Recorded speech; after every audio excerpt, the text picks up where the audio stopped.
All right. Good morning. Happy Thursday. Well, at least morning in my neck of the woods, anyway. So, welcome to a Thursday edition of Crypto with English.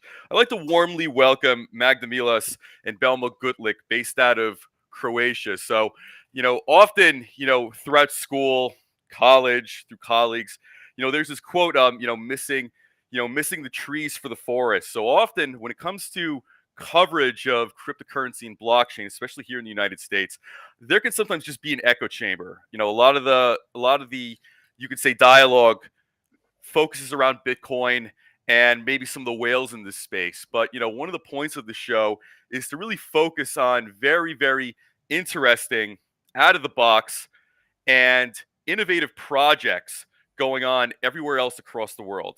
And if you look at other countries in other regions of the world, whether it's in Europe, whether it's in East Asia, whether it's in Africa or parts of Latin America, people are putting together very, very, very fascinating projects involving blockchain use cases. So, like I said, I'd like to warmly welcome Magda Milas and Belma Gutlic again. We're going to cover a vast array of topics today. And so, brace yourselves, everybody. Thank you very much for coming on to the show. I really appreciate it. Thank you, Adam. I'm happy to be here, and hi everyone that's listening. Thanks for the Thanks, invite, Adam, Adam. also for inviting me. This is my second time on your show. Yes, returning guest. Thank you. Yes, thank you. And hello, everybody who is listening. Right. So, if you both could introduce yourselves a little bit about your background and how you got into the space, because in my experience, I find that anybody who goes into the blockchain and cryptocurrency space, everybody has some sort of interesting journey or origin story as far as how they got there. I don't think per se a lot of people just wander into this accidentally, so to say. And certainly I know this. Almost everybody I know, actually everybody I know who goes into the space, is passionate about the subject matter. So, Magda, after you. Okay, so hi everybody. I'm Magda. My background is actually I'm a banker turned into crypto. I worked for almost 5 years in the third biggest Croatian bank in the corporate finance department. And for the past 2 years, I've been working in the biggest Croatian cryptocurrency brokerage fintech called Electrocoin as a business growth manager. So this is my, let's say, my background, the most important, the latest part of my work experience. All right, and by the way, and I mean this a little tongue in cheek, but she's also a trained pilot and diver as well. So, Belma is also a diver. and Belma yes, is and as also. I've Still not as a I've also pilot. discovered too, also a diver as well. So, these are, by the way, those are awesome skill sets and hobbies, regardless. Belma, and if you could, talk a little bit about yourself as well. Sure. I'm Belma. I'm software engineer, actually, and I've always been this like kid who's constantly on computers, on internet.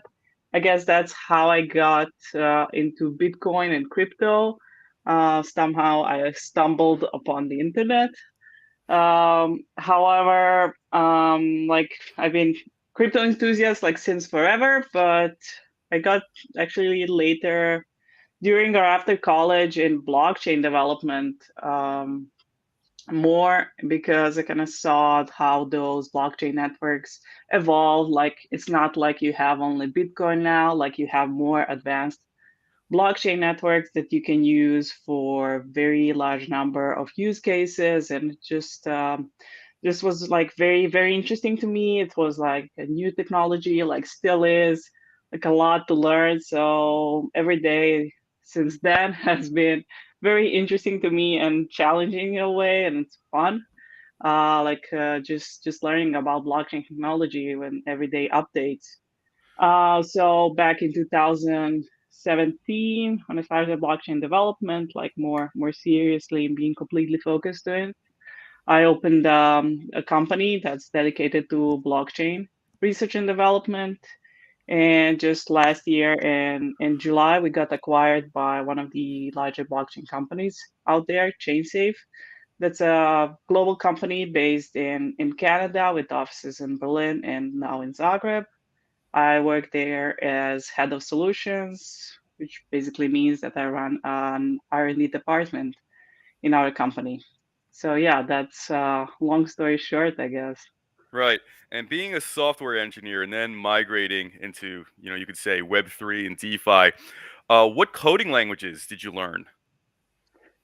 I mean, during college, I was always like kind of leaning more to full stack Okay. development, like being both front end and back end developer. So I was kind of very comfortable with very different technologies. But when it Right. comes to blockchain development, that was initially and still mostly is around like Ethereum. Right. Ethereum has its own language for smart contract development that's called Solidity. Right. Um, that's kind of a most famous one. So yeah, when it comes to blockchain development on Ethereum, it's mostly Solidity. There's one more less famous, Right. um, but yeah, let's stick to Solidity. And Yeah. now there are other blockchain networks that use Rust And and Golang other and other Node. Yeah. yeah. So now you have many options, but yeah, to each its own, and like very different use cases um, that are specific to these networks. So you can pick whatever you need. Right. That's pretty cool. And definitely having a full stack background certainly helps. Having a context for all those, other coding languages like Java, Python, C, and so on. So, anyway, so starting off this episode, blockchain and the crypto status in Croatia. So, what should people know about what's going on in Croatia right now with blockchain, with cryptocurrency, and what are most people's sentiment or feeling towards it? I think Electrocoin is one of the companies here in Croatia that did a lot of effort when it comes to crypto adoption here. So Magda being in charge there. So I think it's best that you answer this question maybe. By all means. Okay. Okay, I think you're being modest, but okay. Well, when it comes to like bringing crypto to like, let's say, an average person, bringing it like into mainstream, we actually did a lot of work for the past 2 years. So crypto as a way of payment has really been going into like all pores of the commerce. For example, what we did a couple of months ago is we implemented cryptocurrency as a way of payment to the biggest Croatian retail chain. So it was like huge news that popped all over the world. In I think in the first day we actually the What's the news name of the covered retail chain, by the way? Consum. Listen, okay, and as far as Consum. like I guess you could say as far as products, though, what do they sell? Uh, uh, uh, like food. Oh, pretty cool. Yeah, yeah. So Anyway, you can sorry, actually continue. yeah. It's they sell food. You can buy groceries. Okay. It's kind of I Croatian Walmart. it's like a Croatian Walmart. Yeah, Oh, that's definitely. good. So you can come. Actually, the first step of the service is implemented on Consum's web shop. So for the last, I think, almost 3 months, you can buy all your groceries online with 13 cryptocurrencies. Yep. And the rest of the second part of the project is implementing it into physical stores, which is going to come, I think, pretty soon, which means that you will be able to come to consume and pay, I don't know, for milk and bread by Bitcoin. So how Wow. amazing is that? Yeah, I agree. And Yeah, and yes, continue. No. I just wanted to say that crypto as a way of payment is really really popular for the past couple of, let's say, last year, because we worked really hard. So last from you can now buy with crypto on various web shops, hotels, pay for concert tickets, gas stations, like everywhere. You can actually buy a car with crypto, a flat with crypto. We've practically covered all areas, all industries with the crypto payment processing. And Yeah. also an important thing to say is that the merchant accepts kunas, the Croatian currency, on its account. So the merchants are protected and they don't actually have to interact with crypto as itself. Wow.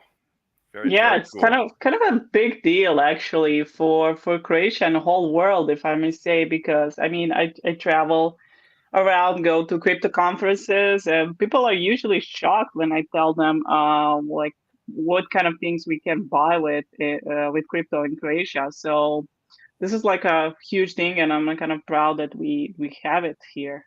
So yeah, good job, Magda. Yeah, It's not just me. absolutely. That's a good explanation. And I really feel that's where ultimately mass adoption is going to come in, where people can effectively be buying their groceries, be buying the gasoline and petrol for their car, buying concert tickets, things that kind of have an everyday context and use in people's lives. I kind of make this comment, but half jokingly, if I was to go out in New York City right now and to start handing away Bitcoin or Ethereum, I don't think most people would entirely be open to that. There's still kind of you could almost say a misconception. Oh, is this some sort of scam? Is this some sort of tool for money laundering and things like that? So there's still, a lot of obscurity when it comes to just cryptocurrency in general. And I think blockchain and cryptocurrency, there doesn't seem to be a lot of, I guess you could say, clarity, and they're kind of lumped as kind of the exact same thing a lot of times. So I think that is great. Where you both are based out of, people are in a position to understand, but also use this in their everyday lives, and it seems like that's where the world is moving towards. At a very very rapid pace, to say the very least. So as far as people in Croatia, are is there a general like mistrust in the banking system? And you're starting to see this all over the world right now. And by the way, now we're especially seeing it here in the United States. If you're thinking about things that allow for upward mobility, people to essentially become self-made millionaires. No other space is kind of creating that like the way cryptocurrency is, so to say. So, unfortunately, a lot of the missteps of, let's say, the economic policy in the US has effects everywhere else. So you look at these recessions every few years, you look at the hyperinflation and things like that. It's really led people to a point where one has to ask themselves, okay, what else is there out there? You know, so if either of you could take that question. I mean, like generally, yeah, you're right. I think globally there's a lot of skepticism now towards banks in the world. When it comes to Croatia, I would say it's hard to measure, but we are kind of impacted definitely by the worldwide events or the even smaller Right. events here in Croatia. Like people not. I think people are like still have a very high trust in it, especially when it comes to maybe older generations. But Sure. when it comes to younger generations, I think they will be they will just get maybe different uh, different opinions when it comes whether they will deposit their money in bank or Right. somewhere else. So yeah, Yeah. when it comes to Croatia, I don't know. For me, it's hard to measure. I stick to the Sure. tech as well. Right. uh, When it comes to Croatia, yeah, definitely, I agree with Belma. When it comes to, for example, the statistics from the Croatian National Bank from 2020 showed that almost 80% of all payments were made in cash, which means that Croatian people really, really like to have their cash with them. And the behavior of Croatian is their habits are that when they receive their salary on the banking account, they immediately withdraw all of it to have it with them. So Oh wow. one part is That's a definitely, good yeah, stat. up to 80% of the all payments are like in cash. So but as Belma said, younger generations definitely have some let's say suspicions in the banking system. Maybe not just because it's a bank, but maybe because the processes are slower. You have to come in person to open an account, and younger generations are more like into the digitalization. They like to do everything online. They want to be in their comfort zone without going anywhere, and the banking system is still really, really strict in a lot of rules. So Right. maybe that's also why it's maybe not so, let's say, popular, or how do I say. No, I understand, and it seems like there's a nice balance there. So, listen, if you can have the best of both worlds, why not? To say the very least. And by the way, that actually logically makes sense. You receive your paycheck, you withdraw all of it to cash. You know, people don't do that here, but it actually makes a lot of sense. And now I'm starting to wonder, like, oh, maybe I should do that too. Croatia had a war also Right. 30 years ago in 1990. Yeah, 30 years ago. Mid '90s. Yeah.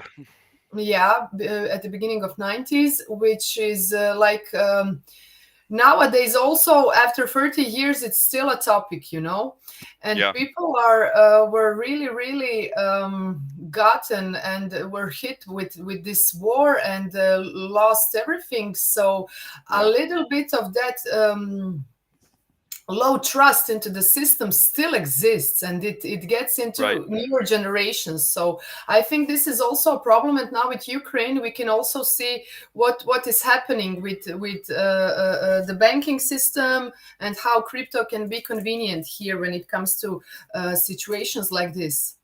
Right. No, and that makes a lot of sense to say the very least.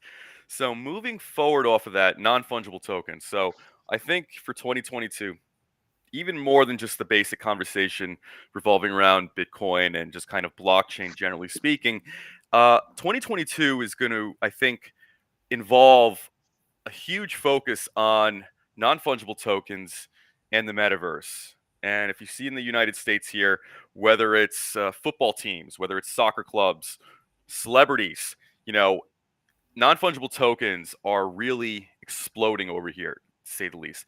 And it seems to be there's a few defining ingredients, so to say.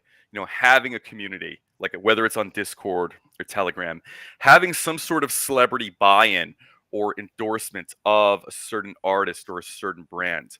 You know, regardless of how, let's say, abstract or esoteric or even unusual, like NFTs seem to be, they are here to stay. So in Croatia right now, whether it's in the startup environment or more mature companies, how are NFTs looking over there? Yeah, we definitely had a few NFT projects. I can speak for the one that I've been involved with. But first to say, like, I never expected that like such an ugly word such as NFTs will become so much popular. Yeah, Like, right. Yeah, it doesn't uh, flow really. If you say it out loud and read it, it's like, well, what the hell is this? yeah, I Yeah. mean, Right. especially like talking to like Croatian people, like Oh, so I'd NFTs, imagine it like we, sounds we don't even have weirder. like a Yeah, Croatian name really for it. Like they're still NFTs. yeah, So yeah. Anyway, I guess one of the largest projects so far has been done by Croatian Post.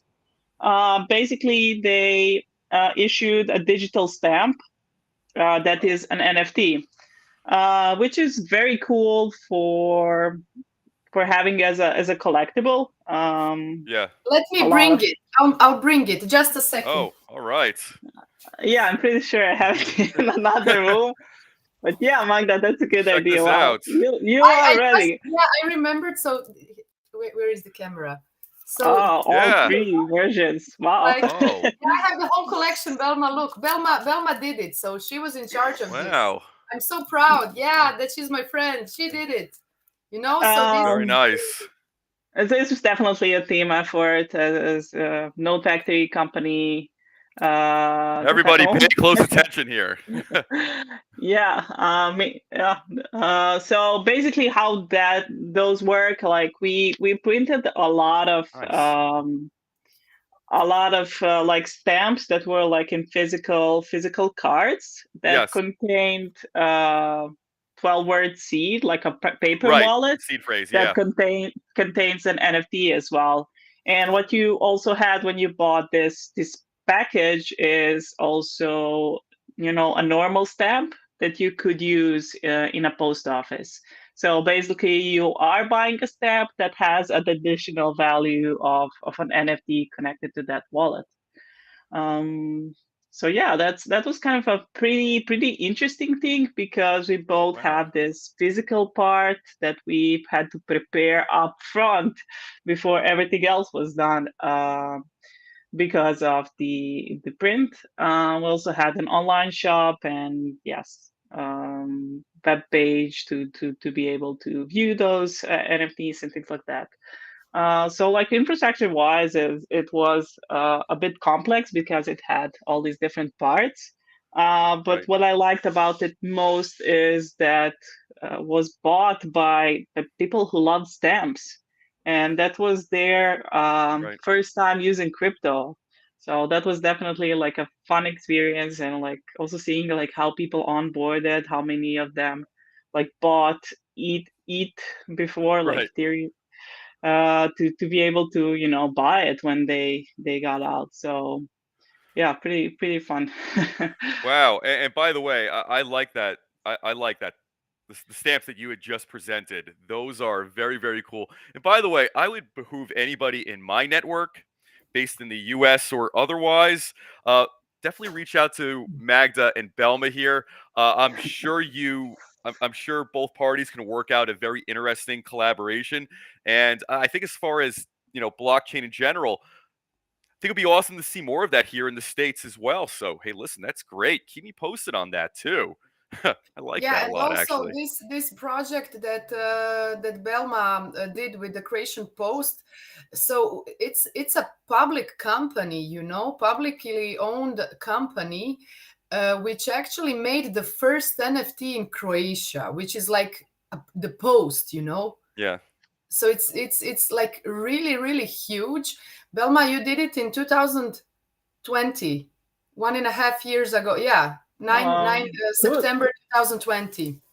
Yeah, I could be. think Time so. And they flies. did Yes. they did a free series, They did free series of these stamps, and Electrocoin did the crypto purchase part, so you can buy them with crypto also. It was really really like a collaborative project where the whole, let's say, where the let's say the biggest Croatian crypto companies jointly did the project. So it was incredible, and Wow. Note Factory did the biggest part of the work.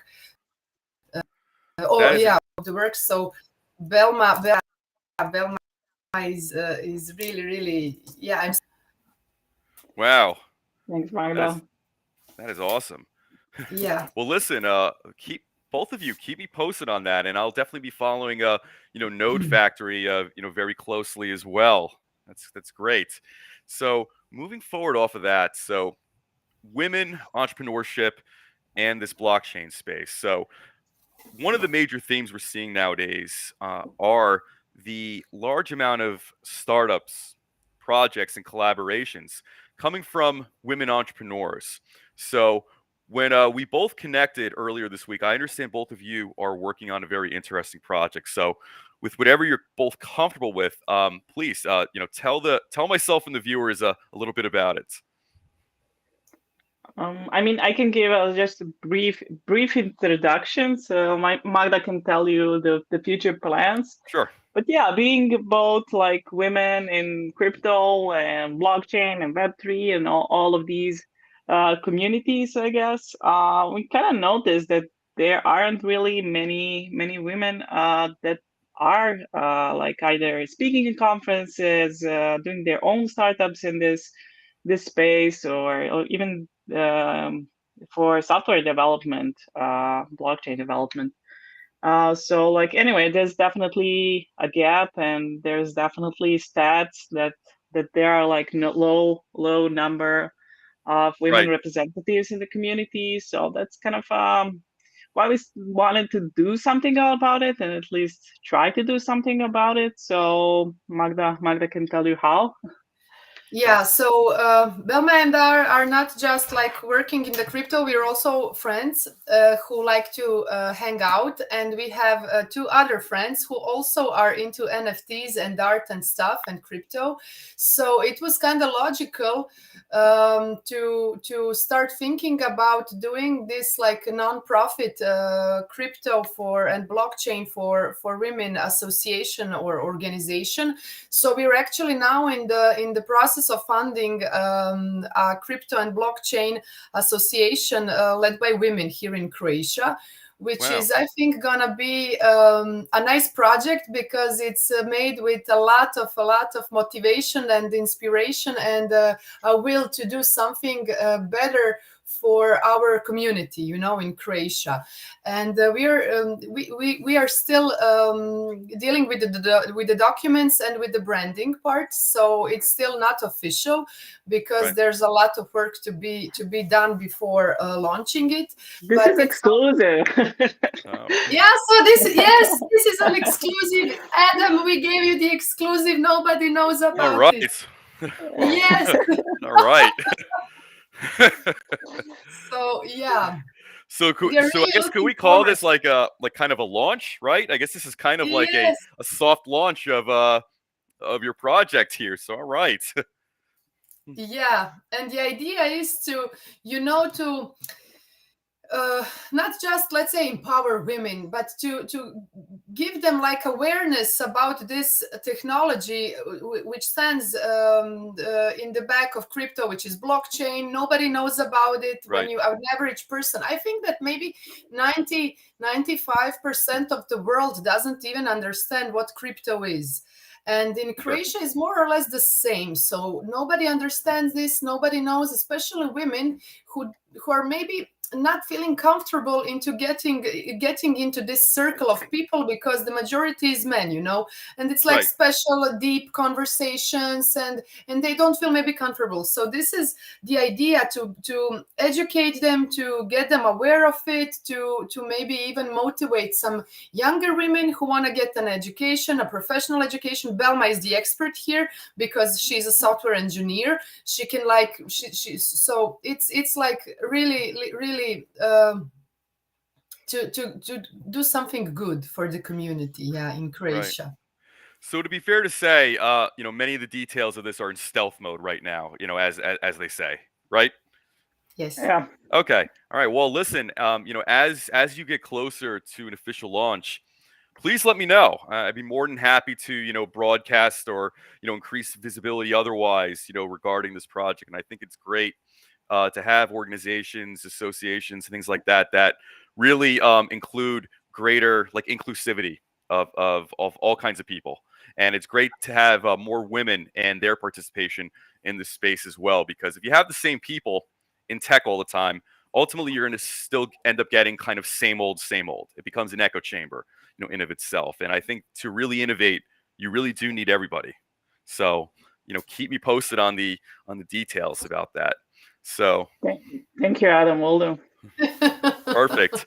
And I guess you could say, um, one of the main issues of today, and I don't think many conversations can really escape this topic, is the war in Ukraine at the moment and how it is really causing a great amount of destruction and harm in Ukraine and across the world right now in varying forms. So, if you can kind of provide a little bit of insight as far as how are things in Croatia, and how do you think blockchain cryptocurrency can be a solution for people, Ukrainians on the ground who are suffering and currently in battle fighting against Russian troops. And by the way, also Russian citizens and protesters who are, fervently against, what their government is doing, and essentially taking these young men, young women, putting them in harm's way, and effectively, on their end, causing a lot of harm and destruction and, casualties as well. Okay, I can start. I mean, yeah, that's definitely a kind of a complex topic. I think we'll need another hour to go through that. But yeah, those there has been definitely a number of like recent events, such as okay, well, everything with happening in Russia and Ukraine, Yeah, also with the protests in Canada.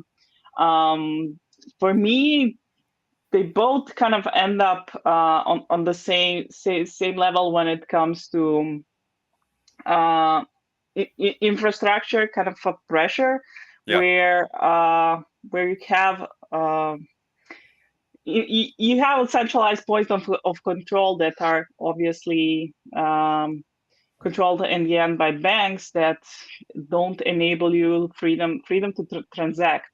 That's kind of a basically to it. We're not right. talking about like funding terrorism or similar thing, but basically we are disabling people their freedom to transact, and that's kind of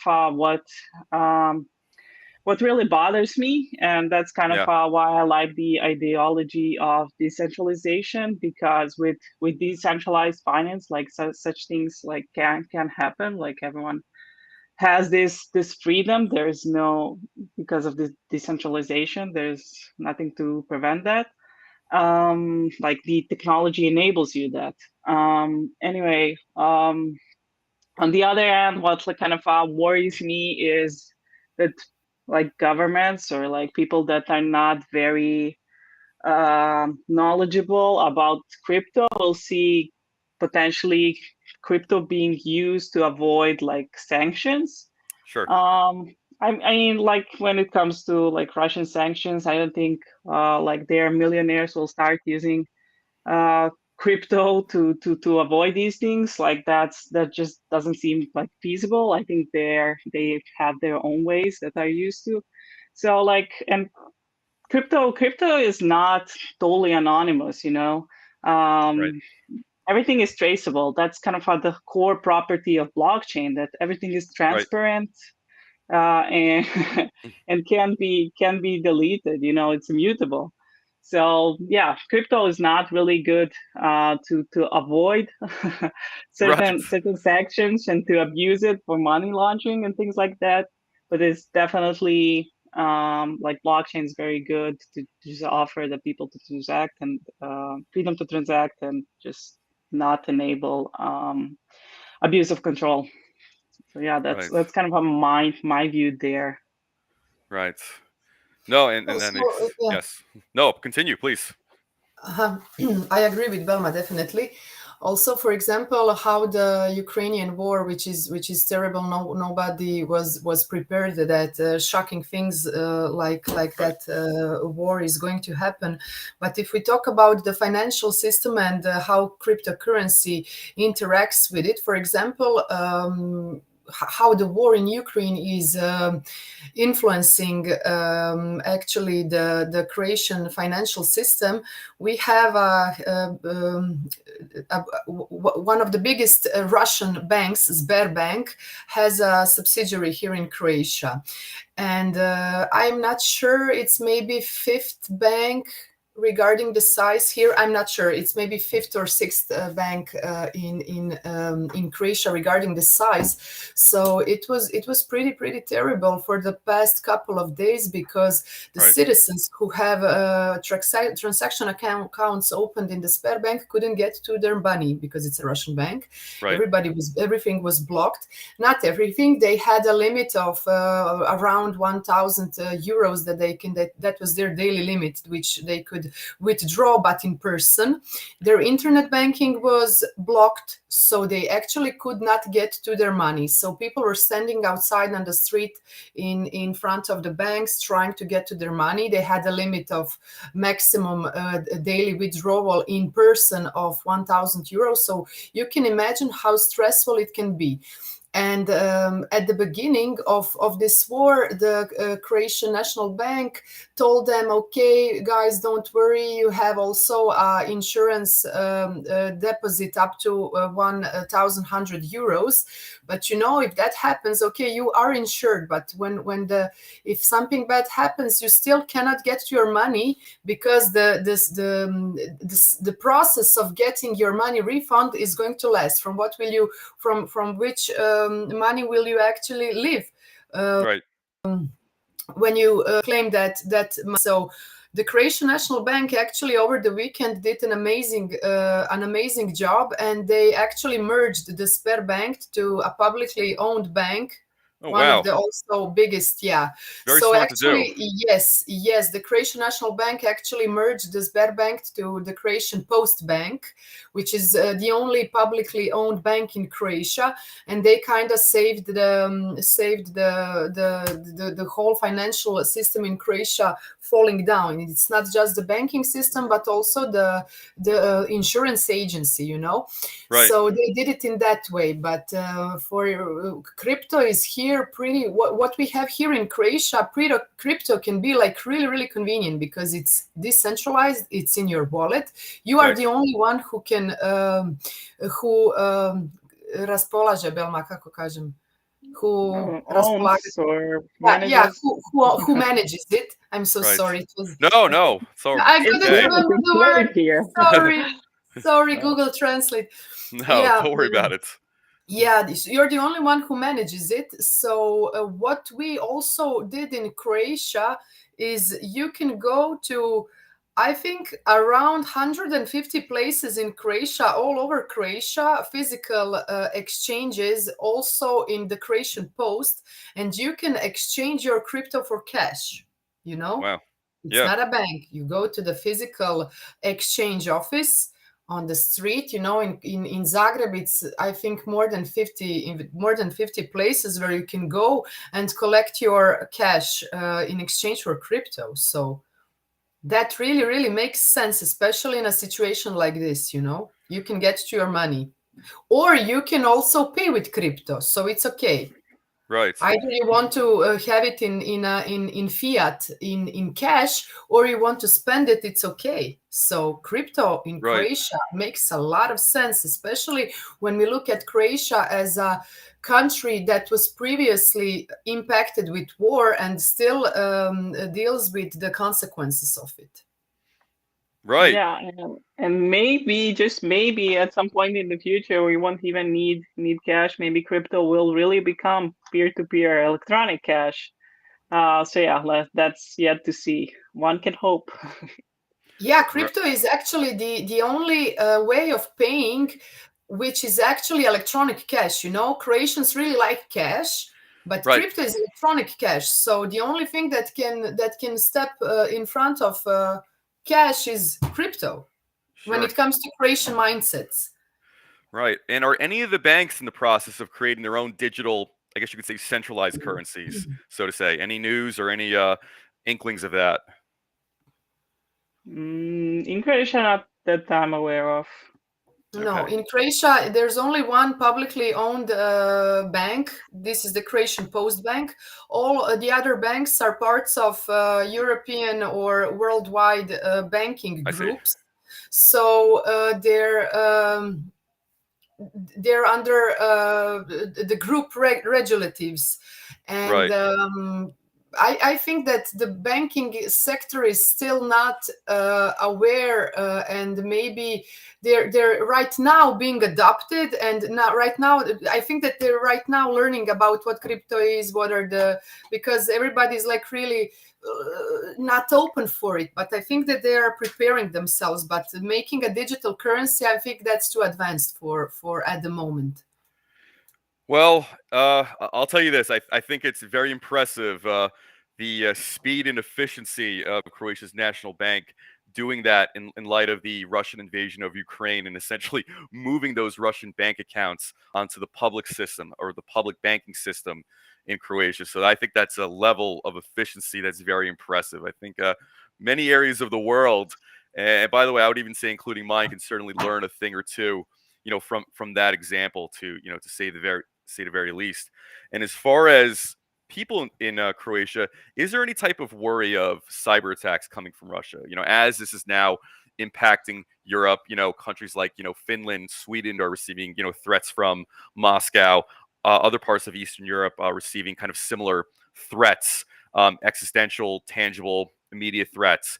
For people in Croatia, is there a worry of any type of real harm coming up in the future?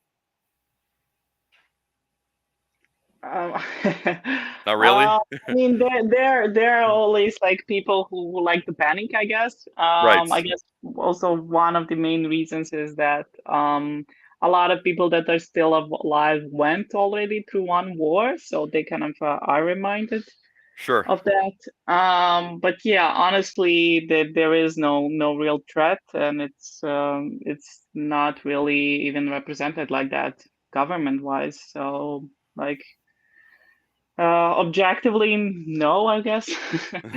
Yeah, I agree with Belma. I also think I don't see it as a threat to our country when it comes to going into another war. I don't see it as a threat, or the hacks, the nothing. I don't think that Croatia is maybe an interesting country for. Yeah, I mean, we're definitely still a long way to be able to suspect some such things. So yeah, I would rather not bring it up. Yeah, Right. let's talk about it, Right. huh? No, but it certainly seems at the very least, especially with the I guess you could say the war in the Balkans during the '90s, which is very recent, by the way. I think it seems to me that people in Croatia probably have some thicker skin as it comes to being concerned of or more kind of immediate threats versus kind of potential ones. So so I think at the very least. That's good not to be too panicky and kind of be able to kind of calmly evaluate. And I think here in the US, there is a fair amount of panic if you watch some of the major, I guess you could say, news networks. And by the way, we're incredibly, far removed and far away from the conflict. So, I think that's a healthy attitude, and I think especially with the recent history of things, I think people are kind of a bit more centered as far as kind of evaluating what's going to be a threat right now or what may possibly be one, if at all, in the future. But moving on off of that, the metaverse. It looks like the world is slowly moving to another type of world in of itself. We're essentially going to have avatars on our behalf existing almost in like a parallel world, so to say. You know, engaging in transactions, interactions, relationships with different parts of the world, the same in which we interact with our actual reality. What are your thoughts on that? How soon do you think the world is going to move into, let's say, a metaverse where we're kind of like plugged into things like the Matrix, or something like that? Yeah, yeah. Honestly, I didn't see it coming so fast. Just the other day, I was like talking about metaverse. Like, Hmm. how did I not see so many things being built? Because there's a lot of metaverse like projects out there right now. I mean, everything like is still in highly development, but like it's still impressive like how along the way some things are like um I kind of my conclusion at that point was like with COVID and everything moving online, we just kind of had to create this online world where we are able to more easier and more naturally interact with each other. So I guess that could be the reason why it's so accelerated the development Right. of it. Just kind of focusing everything to more online. And yeah, I think some pretty cool things um, are out there for metaverse. Like combining it with like NFTs and things like that. Like just like enjoying maybe online art exhibitions or just Right. for gaming as well. Some things like that. So it's pretty exciting. How things are rolling out, and it's pretty exciting to be maybe to use it in the future. Like so far, like still everything looks not that realistic. It's not like a new world that you just submerge Right. into like those movies. Right. But yeah, Right. it's definitely like an interesting dynamics. Yeah. Indeed. And what are your thoughts on NFT art? This is a relatively new phenomenon, but it's also here to stay as well. Now, I am not an art expert or an art curator or anything like that, but I have to say I really do appreciate what is out there, and there are some very, very impressive works of art out there. So, hypothetically, would either of you two like ever consider like buying NFT art or even like one day build a collection like as an investment? Like many people are doing now. Of Um, course, yeah. We already did it, so Right. I was gonna say, yeah, that kind of we have it. So you already have especially it. Belma.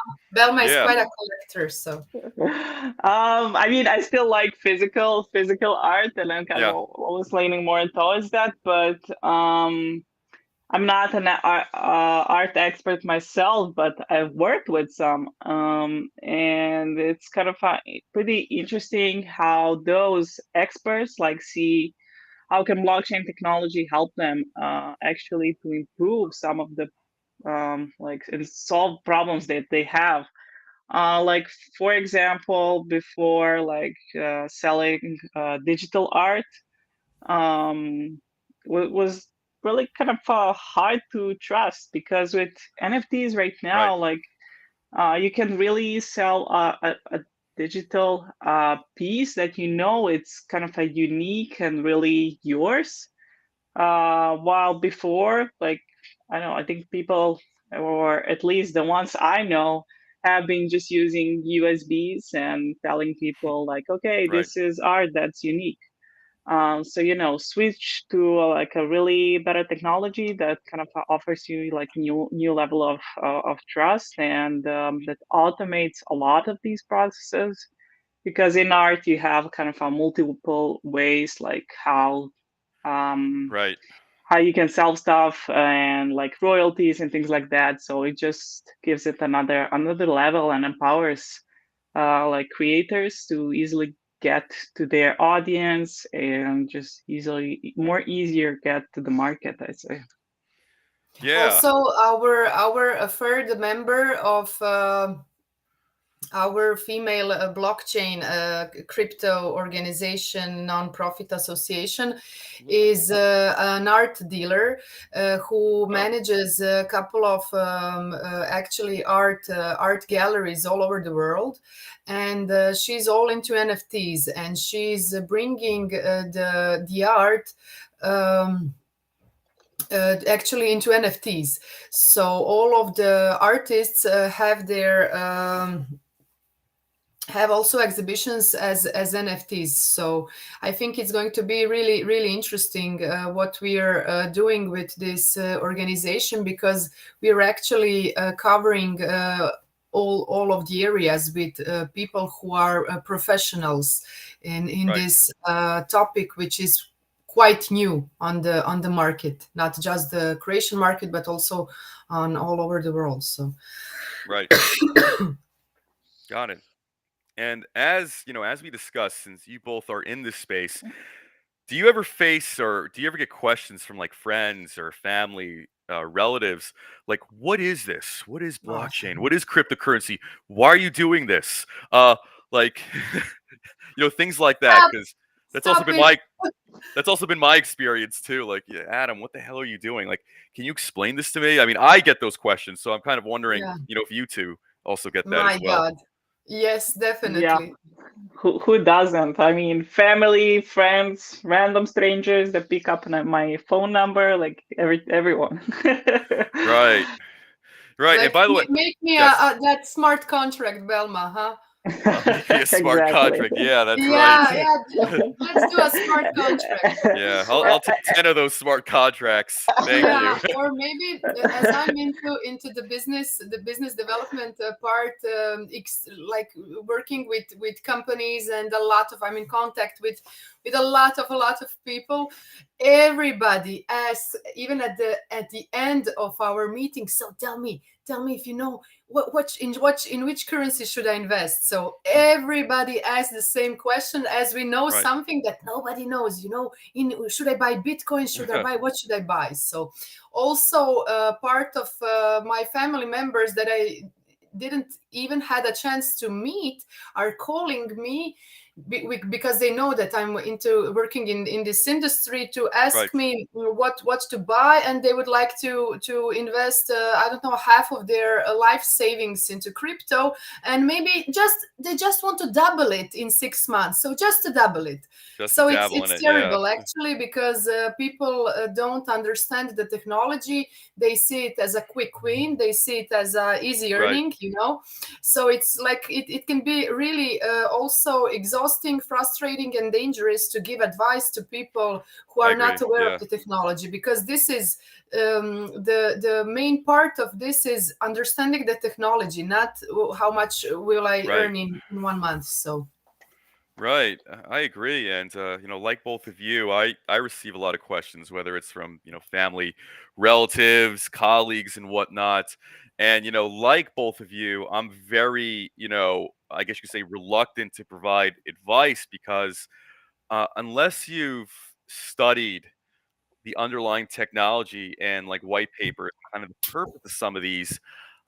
And by the way, also, the whatever your objective is, to buy, if you're looking to kind of, do some sort of day trade situation, if you're looking to do some sort of long-term investing, it's different for everybody as well.